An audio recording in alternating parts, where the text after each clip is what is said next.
Hello student, I am Sonam. Welcome back to my YouTube channel Apna Vidyalay. आज के इस video में हम आप सभी को बताने वाले हैं क्लास 10 हिंदी का 22 फरवरी को आने वाला सबसे वायरल पेपर, ठीक है। और 100% गारंटी मेरा कि बिल्कुल ऐसा ही आएगा आप सभी का 22 फरवरी को हिंदी का पेपर, ठीक है। 2024 बोर्ड एग्जाम में जो आपका हिंदी का पेपर आएगा, ठीक है, जो आप सभी के 2024 बोर्ड एग्जाम में एग्जाम होने वाला है 22 फरवरी को, ठीक है। जो आपका हिंदी का पेपर है बिल्कुल सेम इसी टाइप के पेपर आएगा, ठीक है। जितने भी क्वेश्चन इस पेपर में है बिल्कुल वायरल क्वेश्चन है, ठीक है। और ये पेपर ही बिल्कुल वायरल पेपर है।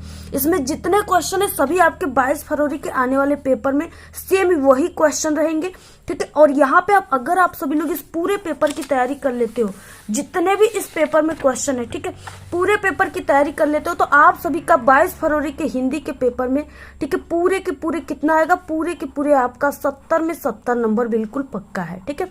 ये मेरी 100% बिल्कुल गारंटी है, पूरा का पूरा आपका 70 नंबर बिल्कुल पक्का। और यहाँ पे आप सभी को पूरे के पूरे उत्तर के साथ बताएंगे हम, ठीक है। एक भी उत्तर ऐसा नहीं जिसका आंसर हम आपको इस वीडियो में नहीं बताएंगे।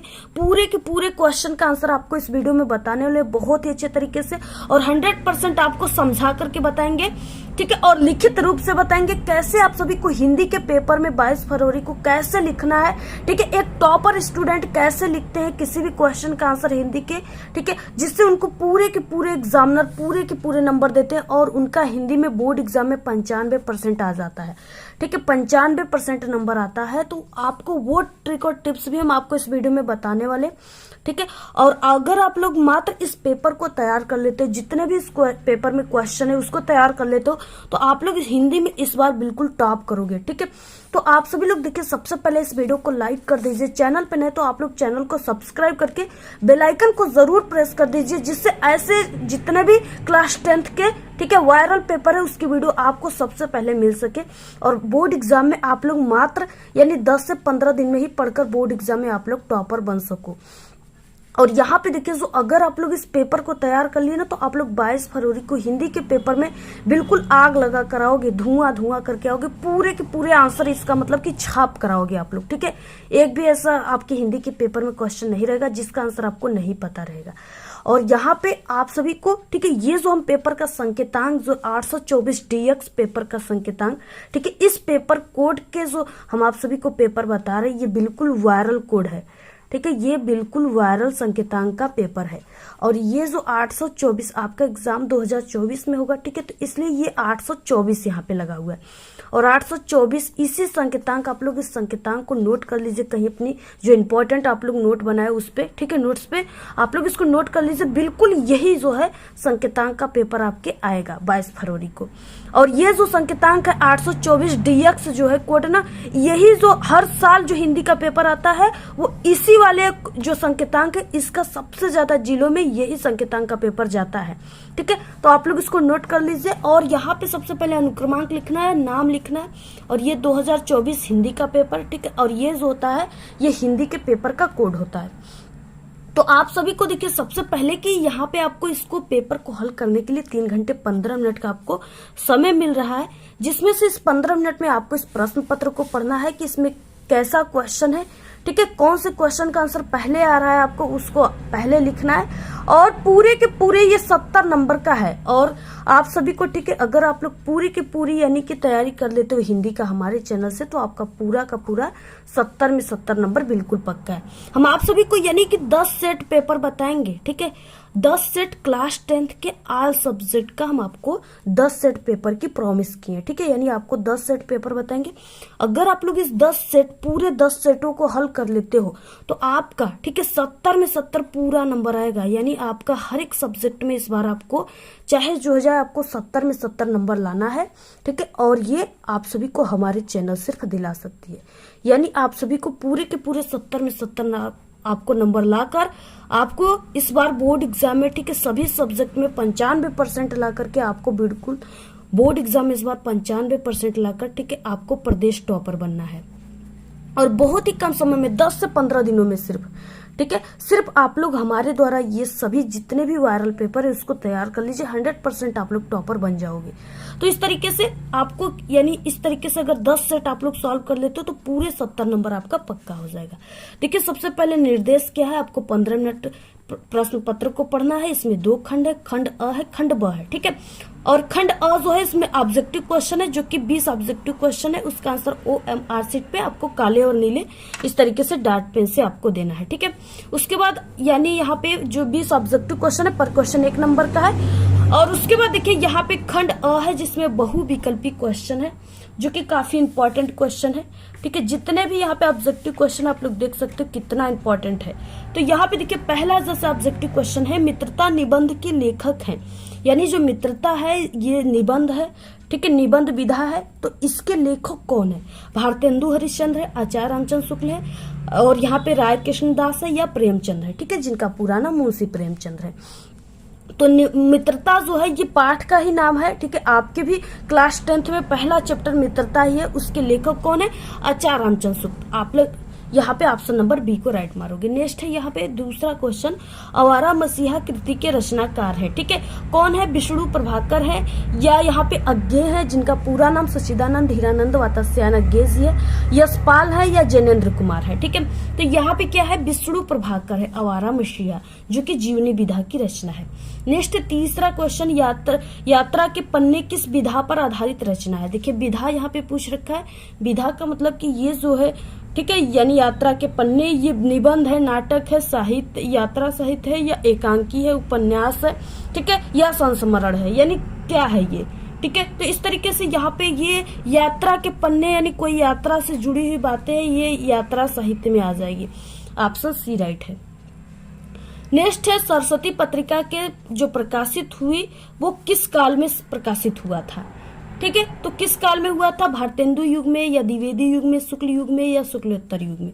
तो ये द्विवेदी युग में हुआ था, ठीक है। और सरस्वती पत्रिका के जो संपादक थे वो महावीर प्रसाद द्विवेदी थे, ठीक है। तो यहाँ पे वो महावीर प्रसाद द्विवेदी थे, तो वो द्विवेदी युग में ये क्या हुआ? प्रकाशित हुआ था। नेक्स्ट पांचवा क्वेश्चन, ठलुआ क्लब के लेखक हैं गुलाब राय, यशपाल, श्याम सुंदर दास या अज्ञे हैं, ठीक है। तो ठलुआ क्लब के जो लेखक हैं वो गुलाब राय। यहाँ पे ऑप्शन ए राइट है। नेक्स्ट छठवां, प्रगतिवादी कविता की विशेषता नहीं है। देखिए यहाँ पे नहीं है पूछ रखा है, ठीक है। सबसे पहले आपको ध्यान से क्वेश्चन को पढ़ना है। तो यहाँ पे कौन सी विशेषता जो है नहीं है, ठीक है, तो वो है कल्पना की अधिकता, ठीक है। ये जो है ये प्रगतिवादी कविता की विशेषता नहीं है, ठीक है। कल्पना की अधिकता ये नहीं थी, बाकी ये सभी थे। आप लोग इसको भी तैयार कर लीजिएगा। इसके बाद सातवां क्वेश्चन है, साकेत किस युग की रचना है, ठीक है। साकेत देखिए ये मैथिली शरण गुप्त जी का, और ये क्या है? महाकाव्य है, ठीक है, साकेत।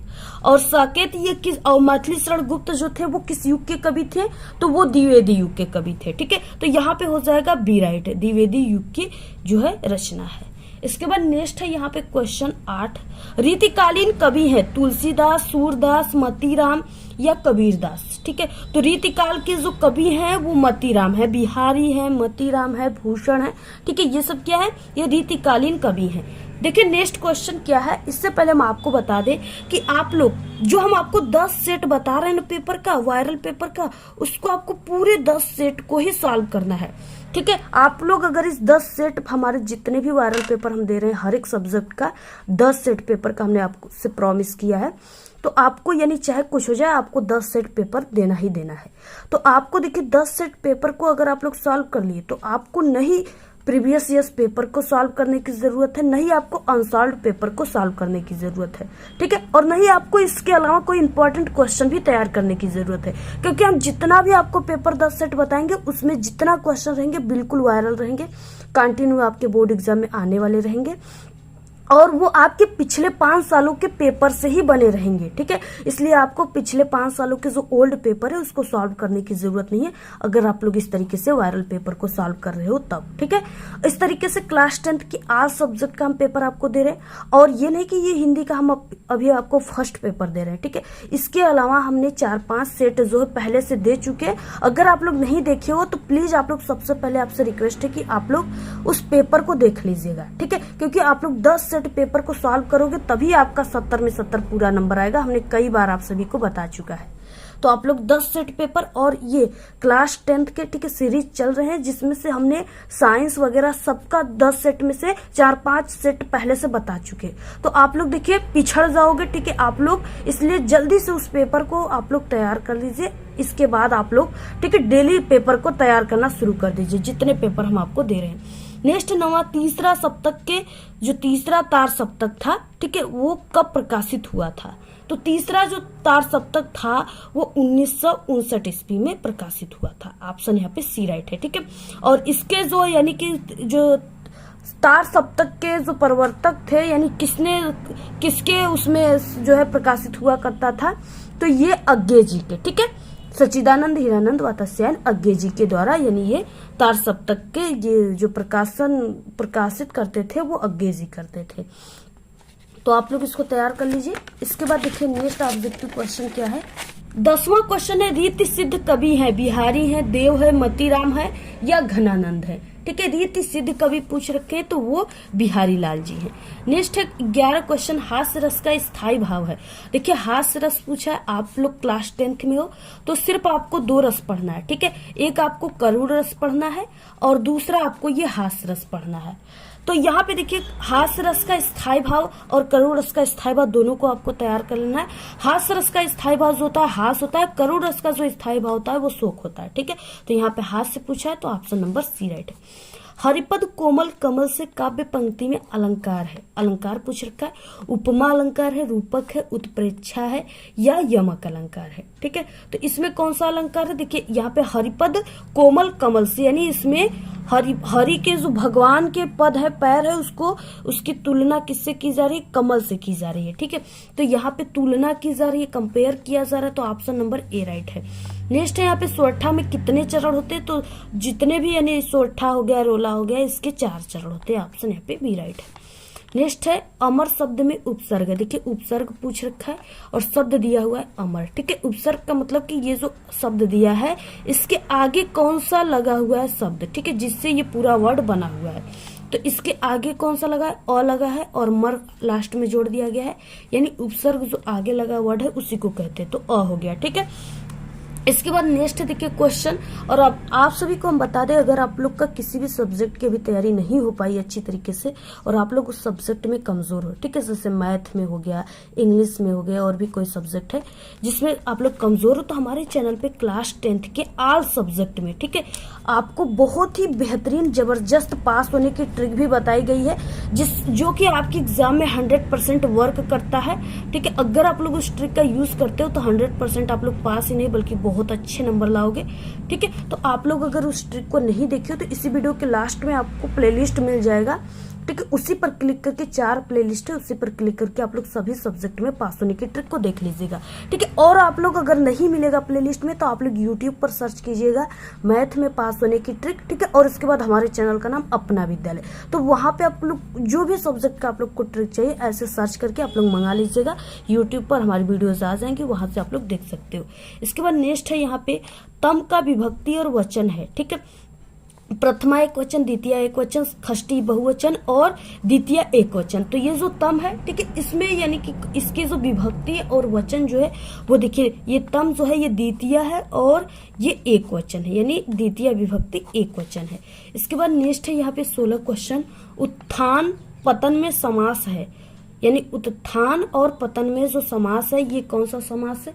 अब देखिए यहाँ पे उत्थान और यहाँ पे लग रहा है, ठीक है, जब इसको हम पढ़ रहे हैं तो इसमें उत्थान और पतन लग रहा है, और जहाँ पे भी जो 2 शब्दों के बीच में अगर और शब्द की लोप है तो वहां पे आप लोग बिना सोचे समझे द्वंद्व समास मार दीजिए, 100% बिल्कुल राइट हो जाएगा, ठीक है। जैसे माता पिता हो गया तो माता और पिता, भाई बहन, भाई और बहन, तो जहां पे और शब्द की लोप हो रहा है वहां पे द्वंद्व समास होता है। नेक्स्ट है 17 क्वेश्चन, गृह शब्द का पर्यायवाची शब्द है आलय, नेह, कर, नीर, ठीक है। तो गृह जो होता है यानी गृह शब्द का यहाँ पे पर्यायवाची शब्द पूछ रखा है तो आलम होता है, ठीक है। क्या होता है? आलम, आलम होता है, निकेतन होता है, ठीक है, घर होता है, इस तरीके से भवन होता है, आवास होता है, तो इस तरीके से कई होता है। 18 क्वेश्चन है, वाक्य में उद्देश्य के विषय में जो बात की जाती है वो कहलाती है। ठीक है, ये तीनों न्यू क्वेश्चन है बिल्कुल। तो यहाँ पे क्रिया कहलाता है, विधेय कहलाता है, कर्म कहलाता है या कर्ता कहलाता है। ठीक है, तो ये विधेय कहलाता है। ऑप्शन यहाँ पे बी राइट है। रोहन नहीं सोता वाक्य का भावाच्य में परिवर्तन है। रोहन जो है नहीं सोता है, इसका आपको भावाच्य में परिवर्तन करना है। तो देखिए, रोहन से नहीं सोया जाता, क्या हो जाएगा? रोहन सोता नहीं है, रोहन से नहीं सोया ही जाता है। ठीक है, अगर सोया जाता तो वो सो जाता। तो इस तरीके से ऑप्शन बी राइट। नेक्स्ट है हम तुम तो। ठीक है, यानी हम तुमको या हम तुम तो इतना भी नहीं जानते हैं कि कुटुंब का पालन कैसे किया जाता है। रेखांकित पद का परिचय है। ठीक है, तो यहाँ पे देखिए ये अव्यय है और निपात है। ठीक है, ऑप्शन यहाँ पे सी राइट है। इसके बाद आ गया यहाँ से खंड ब, जिसमें वर्णात्मक प्रश्न है और ये प्रश्न जो है इस तरीके से अथवा करके रहेगा। एक यहाँ पे पहला रहेगा और दूसरा यहाँ पे अथवा करके रहेगा। दोनों में से आपको किसी एक के बारे में ही सिर्फ लिखना है। ठीक है, और यहाँ पे आपको कैसे लिखना है, एक टॉपर स्टूडेंट कैसे लिखते हैं, जिससे उनको पूरे ये 6 नंबर का जो क्वेश्चन है, देखिए 2, 2, 4, 2, 6। ठीक है, 3 क्वेश्चन है, 6 नंबर के क्वेश्चन है, तो उनको पूरे के पूरे 6 नंबर दिए जाते हैं। कैसे वो लिखते हैं? ठीक है, तो यहाँ पे देखिए, निम्नलिखित गद्यांश पे आधारित दिए गए प्रश्नों के उत्तर दीजिए। ठीक है, यहाँ पे जो दिया है गद्यांश, इसके नीचे 3 क्वेश्चन है, आपको इन तीनों क्वेश्चनों का आंसर देना है। ठीक है, जो कि 6 नंबर के, पर क्वेश्चन 2 नंबर के। अब देखिए, दिया है हिंदी में प्रगतिशील साहित्य का निर्माण हो रहा है।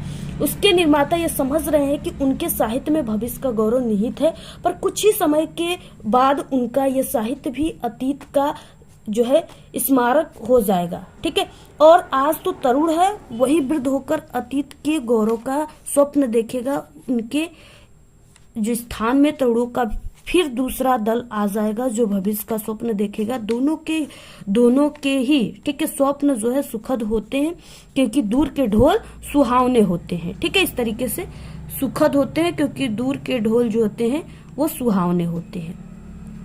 इस तरीके से दिया हुआ है। अब यहाँ पे क्वेश्चन पहला है कि उपर्युक्त, ठीक है, उपर्युक्त गद्यांश का संदर्भ, यानी सबसे पहले आपको संदर्भ लिखना है। संदर्भ में आपको पाठ का नाम और लेखक का नाम लिखना होता है। अब आपको लिखना कैसे है संदर्भ, जिससे आपको पूरे के पूरे नंबर दिए जाए। ठीक है, वो तरीका हम आप सभी को इस वीडियो में बताने वाले हैं।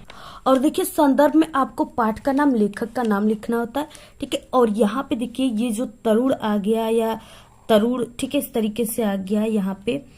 और तो आप सभी को ये पहचान लेना है कि ये जो है, ठीक है, ये जो है ये किस पाठ से है, तो ये क्या लिखूं पाठ से, और इसके लेखक जो है वो पद्मलाल पुन्नालाल बख्शी हैं। ठीक है, इस तरीके से है। तो यहाँ पे अब आपको संदर्भ कैसे लिखना है, सबसे पहले कि ये गद्यांश है, तो आपको यहाँ पे देखिए सबसे पहले खंड ब, ठीक है, जो भी खंड ब यहाँ पे है, तो खंड ब वर्णात्मक प्रश्न लिखना चाहते हो तो कोष्टक में लिख सकते हो। और इसके बाद ये गद्यांश का यहाँ पे उत्तर लिखना है, तो आपको गद्यांश उत्तर लिखना है। प्रश्नोत्तर संख्या 21 है तो 21 लिख देना है। इसके बाद ये गद्यांश, तो आपको गद लिखना है और उसके बाद यहाँ पे कुछ आपको हिंट्स लिख देना है। ठीक है, यानी संकेत के रूप में लिख देना है। और यहाँ पे देखिए संकेत में आपको क्या लिखना है, हिंदी आप लोग आगे के 2 वर्ड और डैश डैश करके लास्ट के 2 वर्ड को आप लोग लिख दोगे। ठीक है, इससे एग्जामिनर को पहचान में आ जाता है कि आप लोग जो 2 गद्यांश दिया है उसमें से किस गद्यांश का उत्तर आप लोगों ने लिखा है। ठीक है, तो हिंदी में डैश डैश सुहावने होते हैं। सबसे पहला क्वेश्चन था संदर्भ, तो संदर्भ आपको लिखना है। संदर्भ आपको कैसे लिखना है, टॉपर कैसे लिखते हैं, जिससे आपको पूरे नंबर मिलेंगे, क्योंकि हिंदी में बहुत ज्यादा नंबर कटते हैं। अगर आपको टॉपर की तरीका पता हो गई, हमारे तरीके से लिखोगे तो आपका एक भी नंबर कहीं किसी भी क्वेश्चन पे एग्जामिनर नहीं काटेगा। ठीक है, पूरे नंबर आपको देंगे। तो यहाँ पे क्या है, संदर्भ में आपको लिखना है प्रस्तुत गद्यांश हमारी पाठ्य पुस्तक, क्योंकि गद्यांश है तो गद्यांश हमारी पाठ्य पुस्तक हिंदी के गद्य खंड में संकलित क्या लिखूं, और क्या लिखूं ये पाठ का नाम है, इसको आपको काले पेन से और यहाँ पे कामा के अंदर लिखना है। ठीक है, क्या लिखूं नामक पाठ से लिया गया है, इसके लेखक पद्मलाल पुन्नालाल बख्शी जी हैं। ठीक है, तो ऐसे आपको लिखना है। उसके बाद देखिए दूसरा क्वेश्चन है, इसमें रेखांकित अंश की व्याख्या कीजिए, और इसमें आपको सिर्फ यहाँ से लेकर यहाँ तक व्याख्या करना है, जिसके नीचे ये काली वाली अंडरलाइन है। ठीक है, तो आपको देखिए व्याख्या सिर्फ उसी तरीके से किया जाता है जो यहाँ पे लिखा है 2 लाइन, लेकिन आपको इसको थोड़ी सी अपने शब्दों में बनाकर लिखना होता है। ठीक है, जैसे यहाँ पे सबसे पहले दूसरा नंबर में आपको रेखांकित अंश की व्याख्या हेडिंग डालना है उसी क्वेश्चन से। ठीक है, उसके बाद देखिए, आज का साहित्यकार जो है एक तरुण की तरह भविष्य के गौरव को निहारना चाहता है, ठीक है, तरुण की तरह। किंतु तरुण को यहाँ पे युवा, ठीक है, युवा के बारे में यहाँ पे बताया गया है, तरुण को लिया गया है, तरह भविष्य के गौरव को निहारना चाहता है। किंतु जिस प्रकार एक तरुण समय के साथ साथ वृद्धावस्था में पहुंच जाता है, उसी प्रकार साहित्य भी सदैव आधुनिक नहीं रहता है।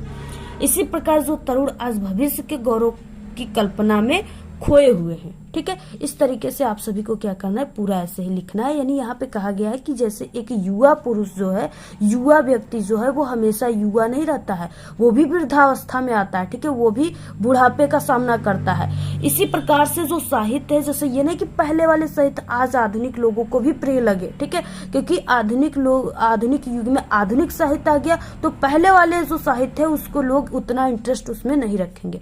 तो इस तरीके से यहाँ पे वही चीजें कहा गया है, आपको ऐसे ही लिखना है। बाकी से देखिए, क्वेश्चन है तीसरा, दूर के ढोल सुहावने होते हैं का आशय क्या है, ठीक है। अब यहाँ पे आप सभी लोग इसका आंसर यहाँ से लेकर के आप लोग यहाँ तक लिख सकते हो, ठीक है। जहाँ पे आपको ये मिलता है, जैसे दूर के ढोल सुहावने, इसमें से कोई वर्ड स्पेशल में जहाँ पे मिलता है उसी जगह इस क्वेश्चन का आंसर होता है, ठीक है। तो आप लोग यहाँ से लेकर के यहाँ तक लिख सकते हो, या आप लोग इस तरीके से भी इसको लिख सकते हो क्वेश्चन का आंसर, ठीक है। कुछ अपने शब्दों में इसको बनाकर लिखना। तीसरा नंबर में, दूर बजने वाले ढोलों की जो कर्कशता है वो दूर तक नहीं पहुंच पाती है, ठीक है, और दूरी पर वो मधुर प्रतीत होती है। यानी वो यही बात हो गया कि दोनों के जो है स्वप्न वो सुखद होते हैं। यानी दूर के ढोल के जो आवाज होते हैं वो काफी सुखद होते हैं, काफी प्रिय होते हैं, मधुर होते हैं, इसलिए दूर के ढोल सुहावने होते हैं, ठीक है। जैसे अगर आप लोग बैठे हो, आपके कान के पास ही कोई ढोल बजने लगा या कोई गाना वगैरह, डीजे वगैरह बजने लगा, ठीक है, तो वो आपको काफी अच्छा नहीं लगेगा। अगर किसी दूसरे घर के, यानी वो आपके घर से थोड़ा दूर पे बज रहा हो, तो उसकी जो मधुर मधुर आवाज आएगी ना, वो आपके कानों को सुनने में बहुत ही मधुर लगेगा और बहुत ही आनंद आपको प्राप्त होगा, ठीक है। तो वही यहाँ पे कहा गया है, इसी तरीके से आपको लिखना है। बाकी अथवा क्वेश्चन में है कि ईर्ष्या का यही अनोखा वरदान है। यहाँ पे देखिए, अगर यहाँ पे ईर्ष्या आ गया इस तरीके से पैसेज में, तो आपको ये पहचान लेना है कि ये जो पाठ का नाम है, ये ईर्ष्या तू नहीं गई मेरे मन से, ठीक है। यानी ईर्ष्या तू नहीं गई मेरे मन से पाठ से लिया गया है, और इसके लेखक जो है वो रामधारी सिंह दिनकर है।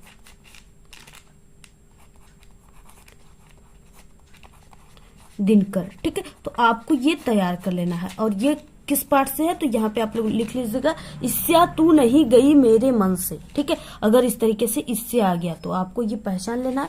बाकी आप लोग, ठीक है, कैसे, यानी अगर आपको सभी पाठ के नाम, लेखक के नाम को आपको पहचानना है कि किस पाठ से इसके लेखक कौन है, तो हमारे चैनल पे एक बहुत ही जबरदस्त ट्रिक की वीडियो है, जिसमें आप लोग यूट्यूब पर सर्च करोगे गद्यांश पहचानने की ट्रिक, तो हमारी वहां पे वीडियोज आ जाएंगी, ठीक है, वहां से आप लोग देख सकते हो। नेक्स्ट है यहाँ पे कि इसमें संदर्भ पहला था, तो हमने आपको बताया पाठ का नाम, लेखक का नाम, बाकी इसमें आपको, ठीक है, इस तरीके से इसका व्याख्या करना है। इसके बाद इसमें एक क्वेश्चन है जिसका आंसर आपको इसी में से ढूंढ कर लिखना होता है, ठीक है, जिससे हमने बताया ट्रिक से, वैसे ही आप लोग इसको ढूंढ कर लिख लीजिएगा। और बाकी आप लोग, ठीक है, इसका आंसर हम पहले से बता चुके हैं, जो हम आपको हिंदी के, ठीक है, 10 सेट में से और आपको हमने 5-6 सेट बता चुका है ना, उसमें इन सभी हिंदी के जो है ये सभी हमने पैसेज उसमें सॉल्व करा दिया है। आप लोग वहां से जाकर के आंसर देख लीजिएगा।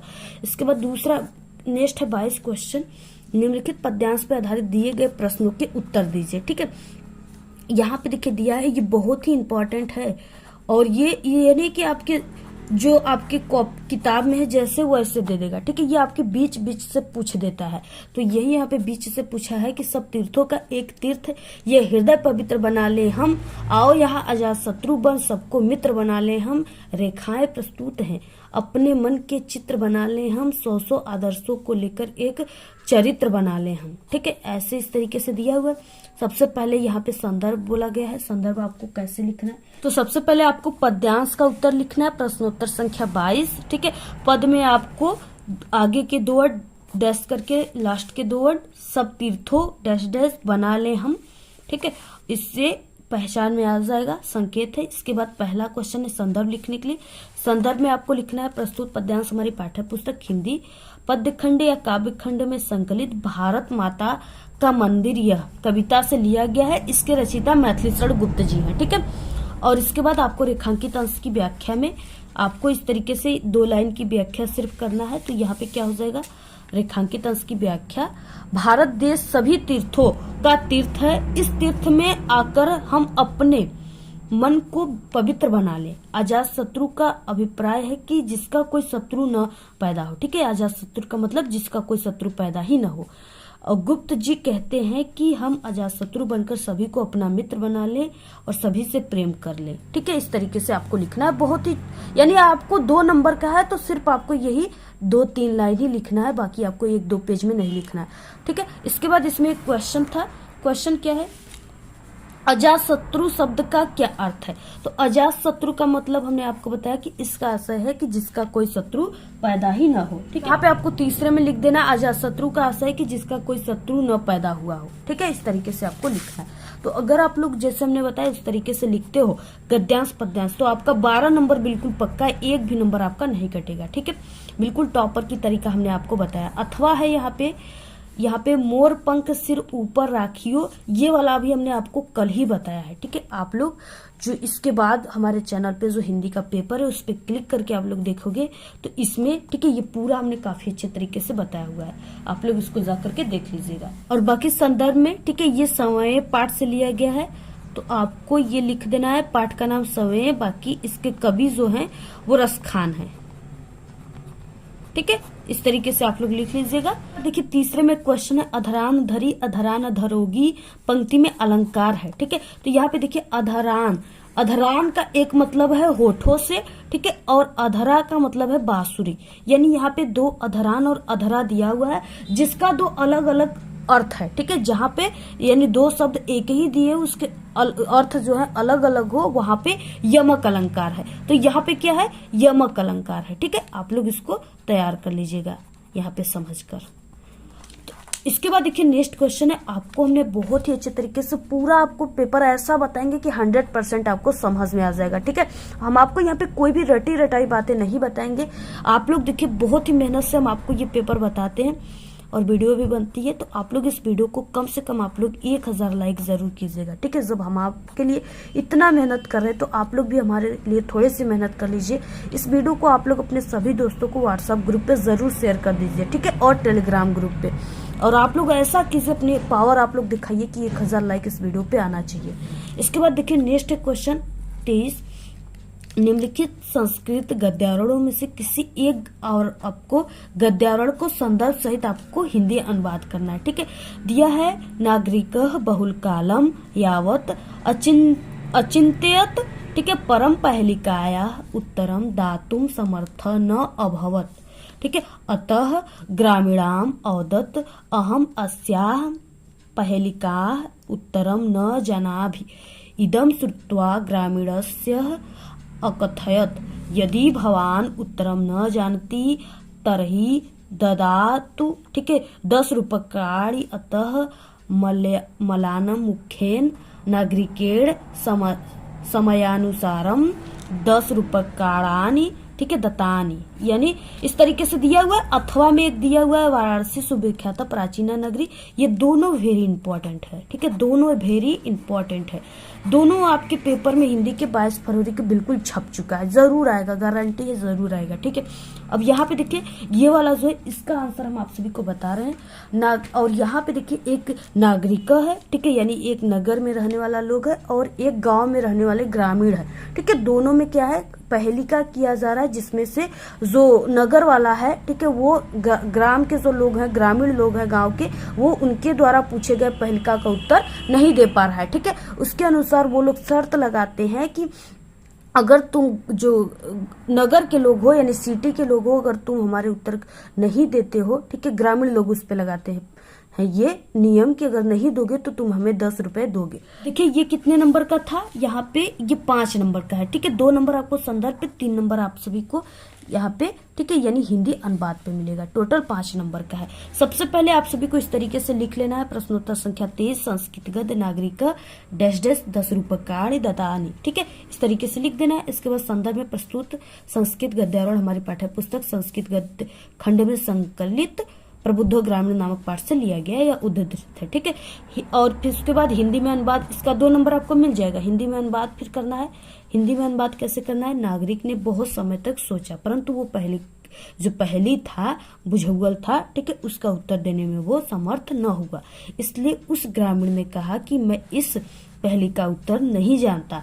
यह सुनकर ग्रामीण जो थे उन्होंने कहा, ठीक है, यानी इसलिए उस ग्रामीण ने, यानी वो जो नगर का लोग था वो कहा कि मैं इस पहली का उत्तर नहीं जानता। यह सुनकर ग्रामीण ने जब कहा यदि आप उत्तर नहीं जानते हो तो दीजिए 10 रुपए, इसलिए मुरझाए हुए मुख वाले नागरिक ने शर्त के अनुसार वो 10 रुपए दे दिया। ठीक है, इस तरीके से आपको पूरा लिखना है। स्क्रीनशॉट ले लीजिए आप लोग, बहुत इंपॉर्टेंट है ये पूरा। आप लोग स्क्रीनशॉट ले लीजिए, ऐसे ही आप लोग लिखिएगा।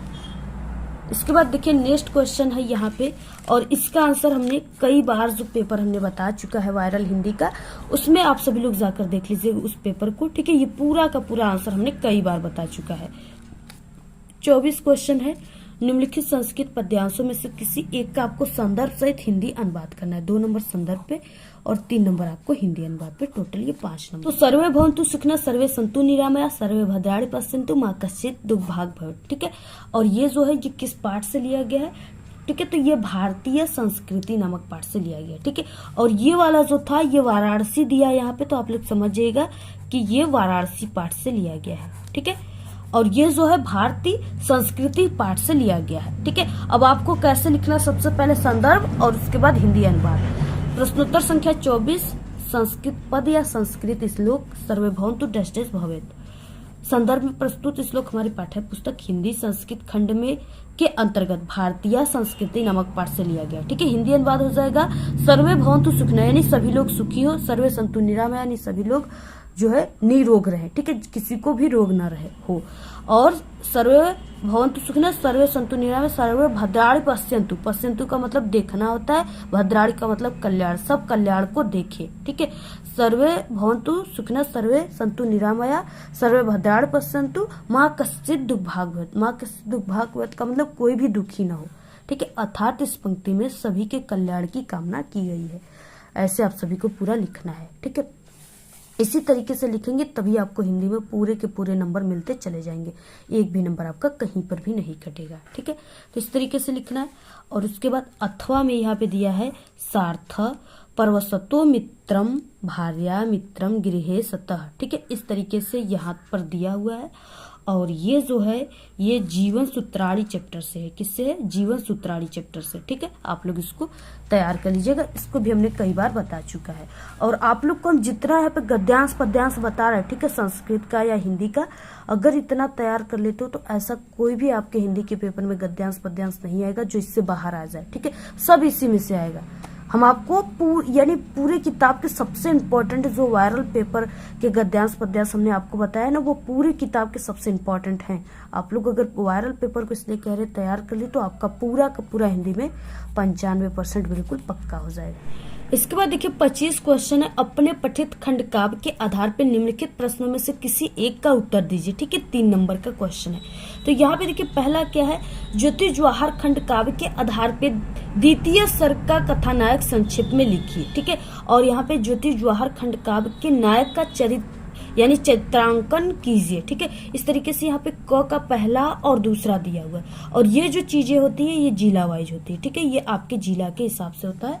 आप लोग जिस जिले के हो उसी हिसाब से आपको किसी एक खंड काव्य को याद करके जाना है। ठीक है, यहाँ पे कई दिया हुआ है, ये सभी जिला के हिसाब से दिया हुआ है। आपको सभी को याद करके नहीं जाना है, सिर्फ किसी एक को याद करके जाना है। और ये 3 नंबर का क्वेश्चन होता है, जिसका आंसर आप सभी को कितने में लिखना है, 1.5 पेज में लिखना है। ठीक है, तभी आपको 3 नंबर मिलेंगे। तो इस तरीके से ये जो है चीजें ये सभी जिला वाइज होता है, आपको जिला के हिसाब से इसको याद कर लेना है। ठीक है, जो भी आप लोग जिला में आप लोग जिस जिले के उस हिसाब से आप लोग अपने टीचर से भी संपर्क करके पूछ सकते हो, या आपके पास क्वेश्चन बैंक है तो उसमें पता कर सकते हो, या आप सभी लोग हमारे चैनल पे एक वीडियो बना हुआ है कि आप किस स्टूडेंट को, किस जिले के स्टूडेंट को कौन सा खंड काव्य याद करना है, उस वीडियो को आप लोग जाकर देख लीजिएगा। ठीक है, आप लोग सर्च कर लोगे यूट्यूब पर, वहां पे भी हमारी वीडियोज आ जाएंगी। तो यहाँ पे देखिए मेवाड़ मुकुट है, मुक्ति दूत है, अग्र पूजा है, कर्ण है, ठीक है, कर्मवीर है, मातृभूमि है, तुमुल खंड है और जय सुभाष है। ठीक है, इस तरीके से कई दिया है जिसमें से आपको किसी एक के बारे में लिखना है।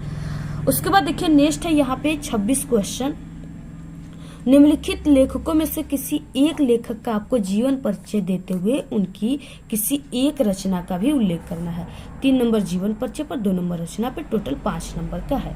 देखिए यहाँ पे आचार्य रामचंद्र शुक्ल, भगवत शरण उपाध्याय, जयप्रकाश भारती, तीनों वेरी इंपॉर्टेंट है। तीनों को तैयार कर ली तो इससे बाहर कोई भी आपके पेपर में नहीं आएगा। ठीक है, तो यहाँ पे देखिए इसमें तो 3 दिया है, जिसका यानी हमने भगवत शरण उपाध्याय और जयप्रकाश भारती का पहले से हमने बता चुका है। आप लोग हमारे चैनल पे विजिट करके भी देख सकते हो, प्लेलिस्ट भी हिंदी का बना इंपॉर्टेंट जीवन परिचय, उस प्लेलिस्ट पे भी क्लिक करके देख सकते हो। ठीक है, और यहाँ पे हम आपको आचार्य रामचंद्र शुक्ल का बताएंगे कैसे आपको जीवन परिचय लिखना है, टॉपर कैसे लिखते हैं। तो प्रश्नोत्तर संख्या 26 का आचार्य रामचंद्र शुक्ल। ठीक है, उसके बाद जीवन परिचय। जीवन परिचय में आपको कैसे लिखना स्टार्ट करना है, तो यहाँ पे देखिए हिंदी के प्रमुख साहित्यकार आचार्य रामचंद्र शुक्ल का जन्म 1884 ईस्वी बस्ती जिले के अगौना नामक गांव में हुआ था। इनके पिता का नाम चंद्रवली शुक्ल तथा माता का नाम विभासी था। इनकी प्रारंभिक शिक्षा हमीरपुर में हुई। 1921 ईस्वी में मिर्जापुर के मिशन स्कूल से इन्होंने हाई स्कूल की परीक्षा उत्तीर्ण की। गणित में कमजोर होने के कारण इंटर की परीक्षा नहीं दे सके। ठीक है, कुछ दिनों तक इन्होंने नागरिक प्रचारिका सभा की पत्रिका का संपादन किया। श्वास का दौरा पड़ने के कारण सन 1941 ईस्वी में इनका निधन हो गया। ठीक है, इनकी रचनाएं रश्मिमांसा, त्रिवेणी और चिंतामणि विचार भी थी, इनकी प्रमुख रचनाएं हैं। आप लोग इसको तैयार कर लीजिए, स्क्रीनशॉट ले लीजिए। ऐसे ही आपको पूरा लिखना है। अगर इस तरीके से लिखते हो तो पूरे के पूरे आपको नंबर मिल जाएंगे। ठीक, इसके बाद देखिए यहाँ पे ख में दिया है 26 के ख में निम्नलिखित कवियों में से आपको किसी एक कवि का जीवन परिचय लिखना है और उनकी रचना का भी लिखना है। 3 नंबर जीवन परिचय पर, 2 नंबर रचना पर, टोटल 5 नंबर। तुलसीदास, सुभद्रा कुमारी चौहान, ठीक है, सुभद्रा कुमारी चौहान और महादेवी वर्मा। तो हमने ये महादेवी वर्मा का पहले से भी बता चुके हैं इन दोनों को। यहाँ पे हम आपको तुलसीदास का बता देते हैं। ठीक है, तो यहाँ पे आपको तुलसीदास के जीवन परिचय को कैसे लिखना स्टार्ट करना है। प्रश्नोत्तर संख्या 26 का ख, गोस्वामी तुलसीदास या तुलसीदास भी आप लोग लिख सकते हो। इसके बाद देखिए जीवन परिचय में हो जाएगा भक्ति काल के सर्वश्रेष्ठ कवि तुलसीदास जी का जन्म सन 1532 ईस्वी में, यानी अगर आप लोग सन में इनकी जन्म लिख रहे हो तो मृत्यु भी आपको सन में लिखना है। ठीक है, अगर संवत में लिख रहे हो तो संवत में लिखना है। सन 1532 ईस्वी में को बादा जिले के राजापुर नामक गांव में हुआ था। इनके पिता का नाम आत्माराम दुबे तथा माता का नाम हुलसी था। इनका बचपन का नाम रामबोला था, क्योंकि ये जब जन्म लिए थे, जब ये पैदा हुए थे, ठीक है, तब ये पैदा होते ही राम जी का नाम ले लिए थे, इसलिए इनको तुलाराम या रामबोला कहा जाता है। और ये सर्वपरायण ब्राह्मण थे। इनके माता पिता इन्हें बचपन में ही त्याग दिए थे। ठीक है, जब ये जन्म इनका जब हुआ था तो इनके मुख में दांत पाए गए थे। ठीक है, जिसके कारण इनके माता पिता इन्हें राक्षस समझ कर फेंक दिए थे या त्याग दिए थे। ठीक है, तब स्वामी नरहरिदास ने इनका पालन पोषण किया। इनका विवाह भी रत्नावली से हुआ। ये अपनी पत्नी के प्रेम में बहुत अनुरक्त रहते थे, यानी अपनी पत्नी से बहुत ज्यादा प्रेम करते थे। लेकिन पत्नी के डांट के कारण इनके मन में वैराग्य उत्पन्न हो गया और ये काशी चले गए। इनका जीवन काशी, अयोध्या और चित्रकूट में अधिक बीता। इनकी मृत्यु सन 1623 ईस्वी, ठीक है, काशी के 80 घाट पर हो गई। उसके बाद इनकी प्रमुख रचनाएं जो है रामचरितमानस, विनय पत्रिका, गीतावली इत्यादि इनकी रचनाएं। ऐसे आपको पूरा लिखना है जैसे हमने यहाँ पे लिखकर बताया आपको। अगर इस तरीके से लिखते हो तो पूरे 5 नंबर मिलेंगे, एक भी नंबर आपका नहीं कटेगा। इसके बाद देखिए नेक्स्ट है 27 क्वेश्चन। इसमें है कि अपनी पाठ्य पुस्तक से कंठस्थ किया हुआ कोई एक श्लोक लिखिए जो इस प्रश्न पत्र में न आया हो। ठीक है, ये 2 नंबर का श्लोक है।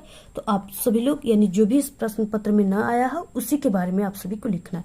आप लोग अगर 3 याद कर लेते हो तो 2 इस प्रश्न पत्र में अगर आ जाएगा, फिर भी आप लोग 1 लिख सकते हो। ठीक है, तो आप लोग इसमें बंधन मरण वापी जो वापी पराजय उभत समय वीर भाव ही वीरता, ये वाला आप लोग इसमें लिख लीजिएगा। ठीक है, इसके बाद 28 क्वेश्चन है अपने विद्यालय में कंप्यूटर उपकरण लगाने हेतु प्रधानाचार्य को आवेदन पत्र लिखे। ठीक है, ये 4 नंबर का क्वेश्चन है। अथवा में एक यहाँ पे दिया है कि समय के यानी सदुपयोग एवं परिश्रम पर बल देते हुए अपने छोटे भाई को एक प्रेरणादायक पत्र लिखिए। यानी दोनों में से आपको किसी एक को करना है। ठीक है, और इसी तरीके से पत्र लेखन आपके पेपर हिंदी में आएगा। तो देखिए आपको कैसे पहले लिखना स्टार्ट करना है। सबसे पहले आपको सेवा में लिखना है और यहाँ पे आपको कॉमा लगा देना है। ठीक है, उसके बाद किसको लिखना है तो प्रधानाचार्य महोदय को, तो आपको लिख देना है। इसके बाद इनको, ठीक है, यानी इनको बिल्कुल यहाँ पर आप सभी को लिखना है। इसको यहाँ पे आपको स्कूल और कॉलेज का एक नाम लिख देना। जैसे यहाँ पे हमने एक स्कूल कॉलेज का, इसी तरीके से हमने यहाँ पे नाम लिख दिया है DAV public school Prayagraj Uttar Pradesh. ठीक है, और विषय में आप सभी को लिखना है विद्यालय में कंप्यूटर शिक्षा व्यवस्था कराने के लिए प्रधानाचार्य को पत्र, या विद्यालय में कंप्यूटर उपकरण शिक्षा के लिए उपकरणों की व्यवस्था कराने के लिए प्रधानाचार्य को पत्र, यानी ये आपको क्वेश्चन से ही विषय मिल जाते हैं, ठीक है। और उसके बाद महोदय सविनय निवेदन है कि मैं आपके स्कूल में, ठीक है, 10वीं कक्षा की छात्रा हूँ, मेरा नाम सुजीत है, यानी आप लोग जो भी है उसमें आपको नाम नहीं लिखना है बोर्ड एग्जाम में, यहाँ पे आपको मेरे नाम की जगह यहाँ पे क ख ग लिख देना है, ठीक है। हमारे विद्यालय में कंप्यूटर शिक्षा की व्यवस्था नहीं है। आज के समय में कंप्यूटर शिक्षा बहुत जरूरी है। कंप्यूटर सीखकर हम बहुत से काम आसानी से कर सकते हैं, ठीक है। और अतः आपसे अनुरोध है कि या निवेदन है कि विद्यालय में हम छात्रों के लिए कंप्यूटर शिक्षा का प्रबंध कराने की कृपा करें, और मैं आशा करता हूं कि आप विद्यालय में कंप्यूटर शिक्षा की व्यवस्था जल्द करवाएंगे। उसके लिए मैं आपकी आभारी रहूंगा या आपका आभारी रहूंगा, ठीक है, रहूंगी या रहूंगा जो भी है, यानी अगर इस तरीके से आपको जिस हिसाब से लिखना है आप लोग लिख दीजिएगा। इसके बाद यानी सहृदय धन्यवाद, ठीक है, या सधन्यवाद, आपकी आज्ञाकारी शिष्य, ठीक है। और नाम आपको यहाँ पे नाम की जगह क ख ग लिखना है, ठीक है, नाम आपको नहीं लिखना है।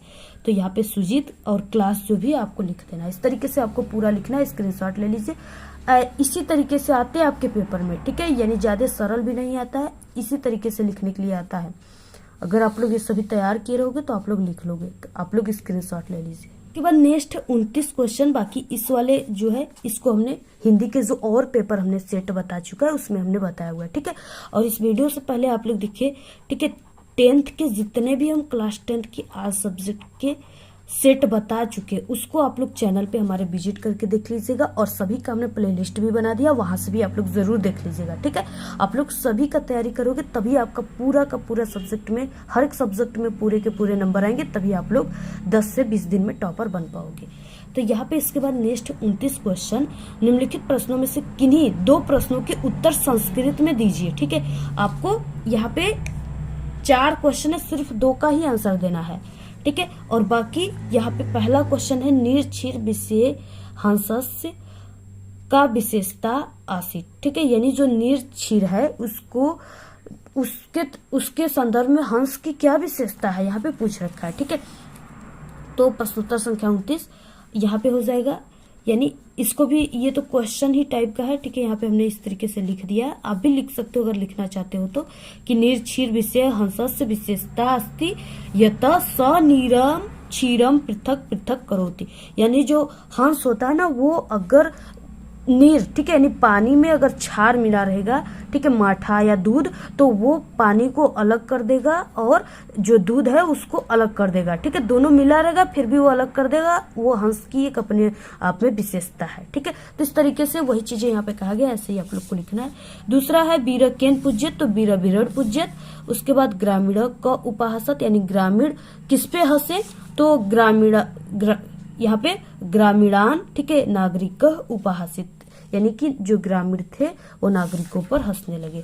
उसके बाद विद्या केन वर्धते, तो देखिए विद्या कैसे बढ़ता है, तो विद्या जो है अभ्यासेन वर्धते, ठीक है, यानी अभ्यासेन विद्या वर्धते, ऐसे आपको लिखना है। इसके बाद देखिए क्वेश्चन 30 है, यहाँ पे लास्ट क्वेश्चन है। निम्नलिखित विषयों में से किसी एक विषय पर आपको निबंध लिखना है, ठीक है, और ये 7 नंबर का क्वेश्चन होता है निबंध लेखन का। और जितना यहाँ पे क्वेश्चन दिया है ना निबंध लेखन, सभी इंपॉर्टेंट है और सभी को हमने पहले से भी बता चुका है। जनसंख्या वृद्धि एवं अभिशाप, वृक्षारोपण का महत्व, ठीक है, ये भी हमने बता चुका है एक पेपर में। जीवन में खेल कूद की उपयोगिता, इसको भी हमने बताया हुआ। सदाचार, सारे जहां से अच्छा हिंदुस्तान हमारा, ठीक है। तो यहाँ पे सबसे इम्पोर्टेंट जो है जनसंख्या वृद्धि है एवं अभिशाप है, तो इसको हम आपको बताते हैं कैसे आपको जो है लिखना है, कितने पेज में लिखना है, जिससे आपको पूरे के पूरे 7 नंबर मिले, ठीक है। तो यहाँ पे जनसंख्या वृद्धि एवं अभिशाप पे निबंध, सबसे पहले रूपरेखा है। रूपरेखा में वही चीजें लिखा जाता है जैसे आप लोग इस जो निबंध है इसके अंतर्गत जो भी हेडिंग का यूज आप लोग करोगे ना, उसी को रूपरेखा में लिखा जाता है। सबसे पहला हेडिंग हर एक निबंध का प्रस्तावना होता है और सबसे लास्ट उपसंहार होता है, ठीक है। तो प्रस्तावना, जनसंख्या वृद्धि के कारण, निवारण, उपसंहार, ये पूरा हेडिंग का यूज हमें करना है। अब देखिए आपको लिखना कैसे है, सबसे पहला हेडिंग आपको प्रस्तावना डालना है, ठीक है। और अगर आप लोग क्लास 10th में हो तो आपको जो निबंध है वो 7 नंबर का आपके पेपर में आ रहा है, तो आप सभी को इसको 4 से 5 पेज में लिखना है, तभी आपको पूरे 7 नंबर मिलेंगे, ठीक है। तो यहाँ पे प्रस्तावना में हो जाएगा, बम विस्फोट की बात हम जाने कब से सुनते आ रहे हैं, ठीक है। पलक मारते बम फूटता है और सर्वनाश का दृश्य उपस्थित कर देता है। इधर के वर्षों में हमारे देश में जनसंख्या वृद्धि की इतनी तेजी से वृद्धि हो रही है कि उसे विस्फोट की संज्ञा मिल गई है। इस तेजी का अनुमान इस बात से लगाया जा सकता है कि 1940 ईस्वी के आसपास हमारे देश की जो जनसंख्या थी वो 40 करोड़ के आसपास थी, ठीक है। और 1947 ईस्वी में देश का विभाजन हुआ तो उसका काफी क्षेत्रफल पाकिस्तान में चला गया। फिर भी अनुमान है कि स्वतंत्रता के समय देश की आबादी थी वो 38 से 40 करोड़ के आसपास थी। भारत की जनसंख्या वर्तमान में 132 करोड़ को पार कर रही है। यानी अब जब जनगणना होगा ना तो उसमें 132 करोड़ जो है जनसंख्या पूरी है। तो इस तरीके से है। उसके बाद नेक्स्ट है यहाँ पे दूसरा, जनसंख्या वृद्धि के कारण। यहाँ पे जनसंख्या वृद्धि के कारण नेक्स्ट हेडिंग रहेगा, यहाँ पे आपको हेडिंग डालना है। देश की स्वतंत्रता के बाद उसकी जनसंख्या में जो इतनी तेजी से वृद्धि हुई है उसका एक मुख्य कारण है स्वतंत्रता प्राप्ति के बाद मिलने वाली सुविधाएं। लोगों का जीवन स्तर ऊंचा उठा और मध्यम वर्ग तथा निम्न वर्ग के लोगों में परिवार बढ़ाने की होड़ सी रही है, ठीक है। और ग्रामीण क्षेत्रों में अब भी इस धारणा पर जोर दिया जाता है कि जोई ढेर सोई शेर, ठीक है। अर्थात जिस परिवार में सदस्यों की संख्या जितनी ही अधिक होगी उसका प्रभाव भी उतना ही अधिक होगा। महामारियों के उन्मूलन और स्वास्थ्य सेवाओं में वृद्धि से मृत्यु दर घटी है, ठीक है। सरकार की ओर से परिवार नियोजन के जो प्रयोग किए गए हैं या तो वो कागज के आंकड़ों तक जो है सीमित रह गए हैं या उनका असर केवल कुछ वर्गों तक सीमित रहा है। अल्पसंख्यक वर्ग तो परिवार नियोजन को धार्मिक दृष्टि से पाप मानता है, ठीक है। यानी अल्पसंख्यक लोग में जैसे जो भी हो गए, ठीक है, मुस्लिम वर्ग के लोग हो गए, वो उन लोगों में जो परिवार नियोजन की धारणा है ये धार्मिक दृष्टि से पाप माना जाता है, ठीक है। यानी वो लोग शायद परिवार नियोजन नहीं कराते हैं। शिक्षा की कमी और नियंत्रित परिवार के लाभों का जो अज्ञान भी जनसंख्या विस्फोट में सहायक हुआ है, ठीक है। इस तरीके से जनसंख्या वृद्धि का कारण यानी इस तरीके से जनसंख्या वृद्धि को बढ़ावा दिया जा रहा है। तीसरा है यहाँ पे निवारण, ठीक है। आप लोग देखिए स्क्रीनशॉट भी लेते जाइएगा, ठीक है। जनसंख्या की तेज वृद्धि को कैसे रोका जाए, यानी निवारण का मतलब जनसंख्या जो वृद्धि बहुत तेजी से हो रहा है उसको कैसे रोका जा सकता है। जनसंख्या की तेज वृद्धि को कैसे रोका जाए इस बारे में सरकार की ओर से बराबर प्रयास होते रहे हैं, किंतु उनमें आंशिक सफलता ही मिली है, ठीक है। विद्यालयों के पाठ्यक्रमों में भी परिवार नियोजन को सम्मिलित किया गया है पर उसका भी अब तक कोई खास प्रभाव नहीं हुआ है। सरकारी सेवा में लगे लोगों का परिवार नियोजन के लिए जोर डालने के लिए कई योजनाएं चलाई गई है। अधिक बच्चे पैदा करने वाले को सुविधाओं से वंचित करने के नियम बने हैं। इन सबका थोड़ा बहुत प्रभाव हुआ है पर जनसंख्या में वांछनीय कमी नहीं लाई जा सकी। परिवार नियोजन के लिए कृत्रिम साधनों के उपयोग की तुलना में आत्मसंयम का महत्व जब तक लोगों की समझ में नहीं आएगा तब तक जनसंख्या में वृद्धि की गति पर रोक लगाना कठिन होगा। गांधी जी इस बात को काफी पहले भी कह चुके हैं। उपसंहार लास्ट हेडिंग रहेगा। उपसंहार, कठिनाई यह है कि यह युग उपभोगवाद में विश्वास रखने वाला युग है। पाश्चात्य विचारों और जीवन शैली के प्रचार से इस प्रवृत्ति को भी प्रोत्साहन मिल रहा है, ठीक है। अतः आवश्यकता इस बात की है कि हम अपने पूर्वजों के आदर्शों को याद करें और पुनः उन पर आचरण करना सीखें, ठीक है। इस तरीके से आपको पूरा उपसंहार में ऐसे ही आपको लिखना है।